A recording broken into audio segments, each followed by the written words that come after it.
Bonjour à tous. Après une hausse de plus de 7% en l'espace de 4 séances, le CAC 40 éprouve le besoin de souffler. Il perd actuellement plus d'1%. Il faut dire que la conférence de presse de Trump sur la Chine est attendue, avec peut-être des rétorsions commerciales. En tout cas, le torchon brûle et la situation n'a jamais été aussi mauvaise que depuis 1972, date à laquelle il y a eu des relations entre les deux pays, notamment avec un voyage de Richard Nixon, qui était le président américain. Donald Trump est aux abois parce que son économie américaine ne se porte pas bien. Les derniers chiffres ne sont pas bons. Inscription au chômage, certes, légèrement en baisse la semaine dernière, mais quand même 2,1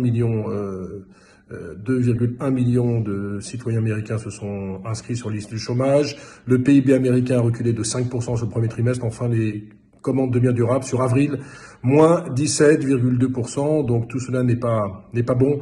Et donc cela oblige le président américain à tenter son va-tout pour être réélu. Il attaque la Chine. Il pourrait également attaquer l'Europe assez rapidement. En France, un chiffre qui est moins mauvais que prévu, le PIB pour le premier trimestre. On attendait moins 5,8%.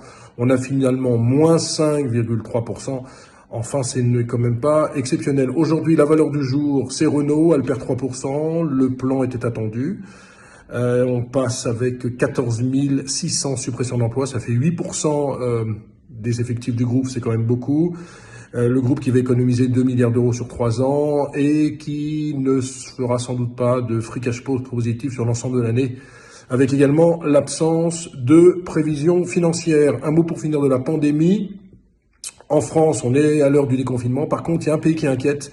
C'est la Corée du Sud, avec 79 nouveaux cas en Corée du Sud, un pays qu'on avait loué pour sa façon de gérer l'épidémie. Alors bien sûr, 79 cas, ce n'est pas beaucoup, ce n'est qu'une vaguelette, mais il ne faudrait pas que ce genre de choses arrive en France, parce que sinon, on pourrait peut-être sortir de cette ère de déconfinement qui fait du bien. Voilà, excellente journée à tous, excellent week-end et très bon week-end de la Pentecôte.